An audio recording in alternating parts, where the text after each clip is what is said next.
Assalamualaikum warahmatullahi wabarakatuh. Selamat pagi dan salam sejahtera untuk kita semuanya, khususnya yang menonton video ini. Semoga kita semuanya selalu sehat, sukses, sejahtera, selamat selamanya, panjang umur dalam lindungan Allah Subhanahu wa Ta'ala, Tuhan yang Maha Esa. Dan apabila video ini bermanfaat, bila berkenan, mohon sahabat-sahabat sekalian bisa subscribe, like, komen, dan share. Dan mudah-mudahan video ini bermanfaat bagi kita semuanya. Beberapa hari yang lalu, Menteri Pendidikan dan Kebudayaan Bapak Nadiem Makarim memberikan 2 opsi tentang pelaksanaan pembelajaran di sekolah. Sebelumnya menyatakan bahwa Bapak Menteri melaksanakan tatap muka itu bulan Juli ya. Ternyata kemarin disampaikan lagi, diharapkan kata Bapak Menteri dilaksanakan sejak sekarang saja gitu kan. Karena dampak Covid ini bagaimanapun akan sangat berdampak terhadap anak-anak kita. Suka tidak suka, Covid ada, tapi pendidikan harus jalan. 2 opsi yang disampaikan oleh Bapak Menteri itu, yang pertama katanya pembelajaran tatap muka terbatas (PTM). Yang kedua, opsi kedua adalah pembelajaran jarak jauh. Dan itu pun kembali kepada orang tua masing-masing. Itu bagusnya. Itulah kebijakan yang sangat luar biasa bagus. Yang bagus itu dari menteri itu, kebijakan yang bagus lah untuk masyarakat dan orang tua. Nah, bagi Pupa, ini saya punya anak juga nih. Bagaimana pandangan Pupa nih untuk apa? Untuk Pembelajaran ini. PTM ini ya. Bisa Pupa maunya PTM, pembelajaran tatap muka terbatas, atau PJJ. Tentu keduanya pun ada plus minusnya. Iya. Menurut Pupa gimana? Iya, kalau memang sih bener kata ayah tadi, walaupun Covid gini pembelajaran tetap nomor 1 ya. Suka tidak suka harus belajar. Iya, harus. Mungkin kita dari sisi orang tua dulu ya. Orang tua bagaimana nantinya, apakah harus PJJ atau PTM? PJJ itu pembelajaran jarak jauh. Ada plus minusnya ya? Atau PTM, pembelajaran tatap muka terbatas ya. Teruskan dia silakan. Iya. Kalau PTM gimana ya, rasa ada ya, semuanya punya plus minus tadi ya. Tapi mungkin kalau saya sih sebagai orang tua dulu ya, sebagai orang tua dari anak saya, kalau bisa sih saya masih sanggup aja mendidik anak saya untuk sementara anak saya lewat ini aja, PJJ aja, karena kan menteri juga begitu bagus kebijakannya, tetap mempertimbangkan pendapat orang tua dan menyerahkan ke orang tua ya kan. Nah, itu sambil kita lihat perkembangan yang lain lagi, walaupun keinginan hati kita ingin juga anak sekolah, tapi gimana ya rasanya, ada bayang-bayang kekhawatiran. Terus kita sebagai orang tua juga nggak tahu apa yang kita persiapkan nanti kalau anak kita memang harus sekolah gitu ya kan. Untuk PTM itu?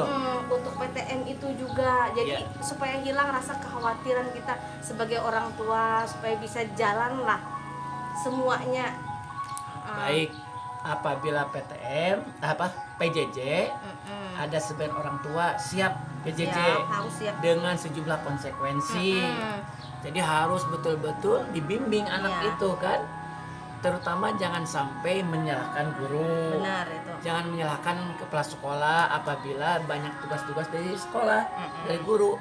Karena ini tanggung jawab kita bersama. Jangan nyalahkan guru apabila misalkan anaknya kurang sukses, kurang tuntas. Jangan nyalahkan guru kepala sekolah. Karena ini PJJ juga orang tua bertanggung jawab.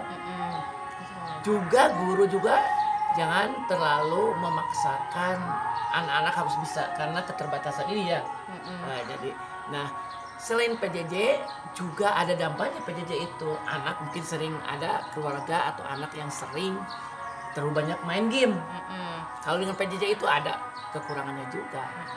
Nah, tadi pertanyaan kedua, bagaimana kalau opsi kedua saja kita ikut PTM? Pembelajaran tatap muka terbatas. Iya. Terbatas itu apa? Mungkin waktunya dibatasi. Jumlah siswanya pun di kelas mungkin yang tadinya 36 jadi 18% Iya. dan bergiliran. Bagaimana apabila kita sepakat ikut opsi yang kedua? Yang perlu disiapkan oleh orang tua, ini yang perlu disiapkan orang tua nih, apabila kita anak-anak ikut PTM terbatas, apa yang harus disiapkan orang tua? Yang pertama adalah, ini perhatian untuk orang tua, Bapak ya, pastikan anak itu sehat. Jadi jangan memaksakan anak ke sekolah kalau belum sehat. Nanti kan apabila sakit kan nanti berdampak. Itu daya tubuhnya. ini ayah aja berpendapat ya. Kalau ini baik, yang pertama kalau memang anak ikut PTM terbatas, pastikan anak itu sehat. Itu yang pertama. Yang kedua, harus ketat disiplin prokes. Apa prokes itu? Mengikuti prosedur SOP kesehatan pencegahan COVID ini.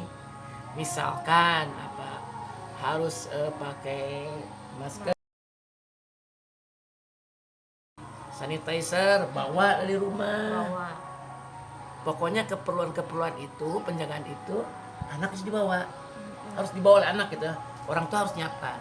Yang ketiga, anak harus bawa makanan minuman sendiri. Mengapa? Apalagi ada anak yang kebetulan suka makan, suka jajan, sedangkan kantin ditutup nih. Selama ini. Itu, ya. Oleh karena itu orang tua harus menyiapkan makanan dan minuman anak. Berapa? Itu yang kedua aja. Yang ketiga. Yang keempat, ini nih tugas orang tua. Kalau PTT kalau PTM terbatas diikuti orang tua. Yang keempat adalah antar dan jemput anak secara cepat dan tepat. Cepatnya apa? Ketika jamnya masuk, langsung masuk anak itu. Tidak ada main lagi di sekolah. Iya, benar itu. Yang kedua, ketika menjemput, orang tua pun harus cepat menjemput itu. Tidak ada lagi anak untuk bermain di sekolah. Itu yang keempat. Untuk apa? Untuk menghindari tadi ya, berkerumunan dan terlalu dekat dengan yang lainnya. Yang kelima adalah tidak bersentuhan dengan orang yang usia rentan terhadap penyakit. Itu yang kelima itu. Jadi kan mengapa itu? Untuk menghindari klaster keluarga, Bapak. Jadi yang kelima itu, hindari, pastikan anak tidak bersentuhan atau tidak dekat dengan orang-orang yang memiliki usia rentan terhadap penyakit. Nah, oleh karena itu sekali lagi, kalau memang PTM terbatas dilaksanakan, ada orang tua yang setuju, maka kalau boleh saya berpendapat menyampaikan yang pertama adalah tadi, kalau sependapat akan mengikuti itu ya, karena sekali lagi kan Pak Menteri memberikan pilihan kepada orang tua. Silakan. Ketat berarti itu. Kata Menteri, kata Bapak Menteri itu boleh PJJ tergantung orang tua, boleh juga PTM terbatas tergantung opsi itu, silakan kepada Menteri. Gitu. Oleh karena itu sekali lagi, kalau ikut kita PTM terbatas, ini ada 5 hal. Ini menurut saya ada 5 hal untuk orang tua. Yang pertama, pastikan anak dalam keadaan sehat. Itu untuk orang tua. Orang tua harus nyiapin ke anak. Kalau anak lagi sakit-sakit nggak usah lah gitu. Yang kedua, pastikan mengikuti dan disiplin prokes. Prokes itu apa? Prosedur apa? Protokol kesehatan. Protokol kesehatan kan? SOP mematuhi protokol kesehatan. Termasuk harus pakai masker. Termasuk harus membawa hand sanitizer dan lain sebagainya ya. Harus itu. Ya, yang ketiga bawa makanan minuman Iya. dari rumah. Mau tidak mau orang tua harus nyiapkan. Yang keempat, antar dan jemput anak cepat dan tepat. Jadi tidak ada lagi anak bermain di sekolah. Namanya anak kan usia rendah itu kan disiplinnya kurang. Iya. Inginnya bermain. Jadi orang tua harus cepat. Harus cepat, iya, menjemput anak standby. Dan yang kelima adalah pastikan anak tidak bersentuhan atau dekat dengan orang-orang yang kebetulan usianya rentan dengan penyakit. Tidak hanya di sekolah, di luar pun, karena kan banyak yang jualan.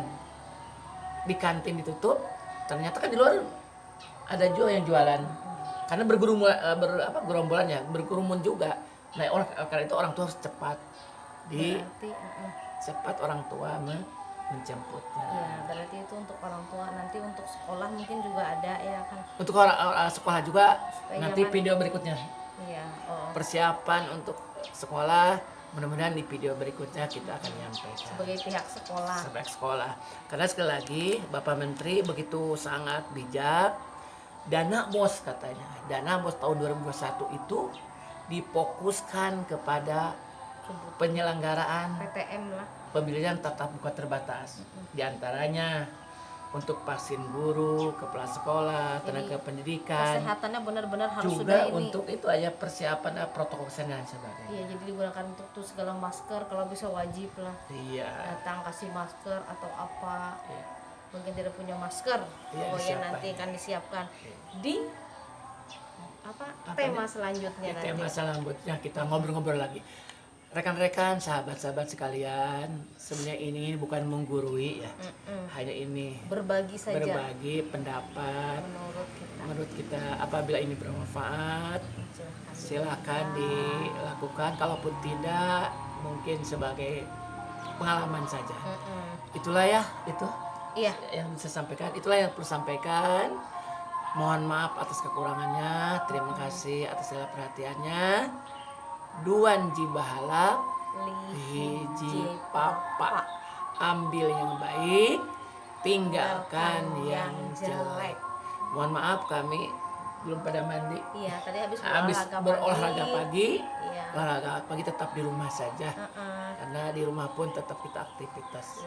Tidak ada halangan, walaupun kopi tetap kita olahraga. Iya, Yang harus penting seperti untuk makan meningkatkan imun, walaupun badan tetap hitam. Iya. Sekarang demikian ya. Iya. Terima kasih, Pupa Ayo. Dadah. Jangan lupa ya di like. Dadah. Assalamualaikum. Warahmatullahi wabarakatuh.